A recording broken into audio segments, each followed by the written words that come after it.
Hi folks, welcome back to the channel. Colin here, back with more rock and roll. Good to see you as always. Today we're going to have a look at the first rock and roll song in history.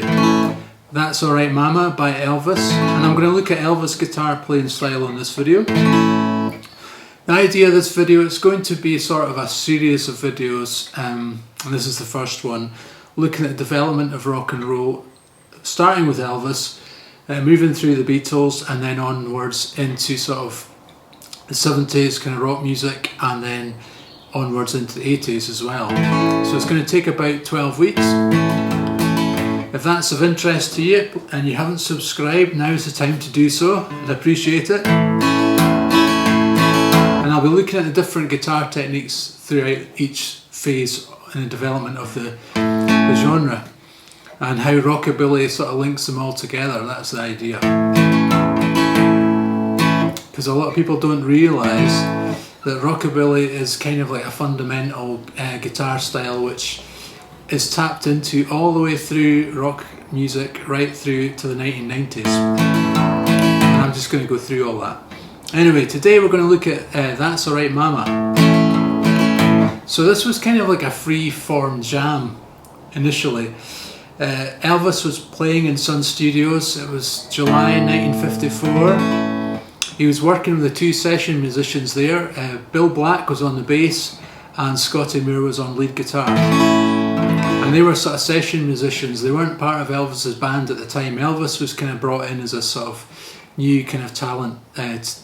Sam Phillips, who was the producer who ran Sun Records, was interested in Elvis because he had something different. He was a bit unusual looking. He wasn't your sort of normal kind of singer that was going around at the time. He was a little bit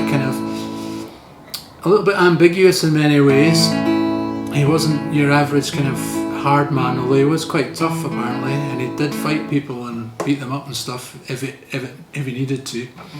But he was somewhat ambiguous, a little bit androgynous.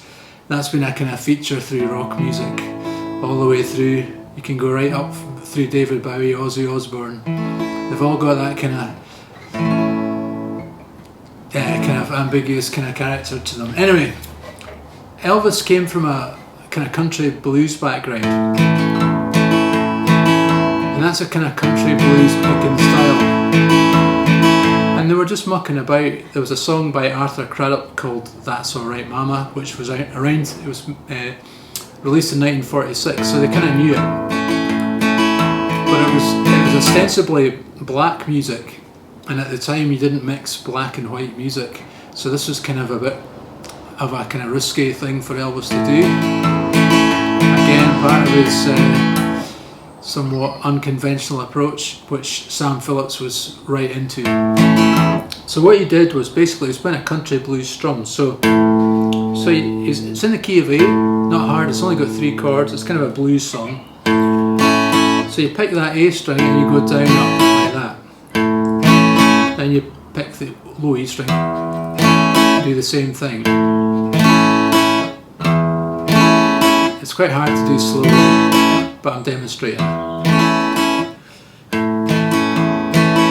you have to kind of get that into your muscle memory. Well, that's alright, mama. That's alright for you.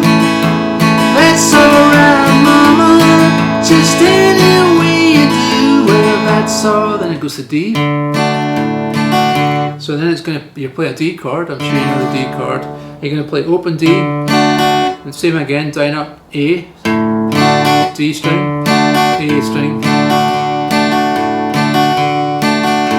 then it goes to E.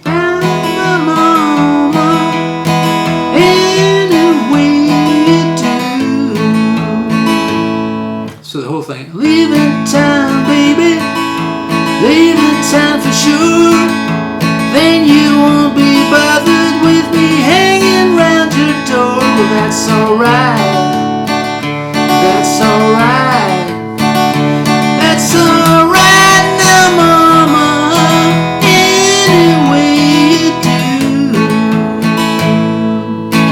And then it goes goes into Scotty's solo. Now I'll put a card up if you want to learn Scotty's solo. I've already done it on this channel before, so I'll put a card, you can go straight to that video and you can learn those licks. But that is essentially the key to it. And I've also done a video where Charlie Feathers goes through the whole kind of development of rock and roll on the rhythm on the acoustic guitar, because it's actually quite a big part of it. Because all these kind of styles had fairly regimented approaches. Elvis came along and mixed it all together in his inimitable way. And he could also sing a lot better than me as well. Anyway, I hope you find that helpful, folks. It's just a short video tonight, and as I say, we're going to be covering lots of these sort of key developmental moments in rock and roll history over the next few weeks. So if you're interested, please subscribe to the channel, and if you've got any suggestions, if there's any songs that you think are absolutely key to cover, let me know in the comments and I'll review that, and if I agree with you, I'll add that into this sort of video set list. As always, appreciate the comments, appreciate the likes, appreciate the subscribes, and thanks very much for watching. I'll see you next time. Keep rocking.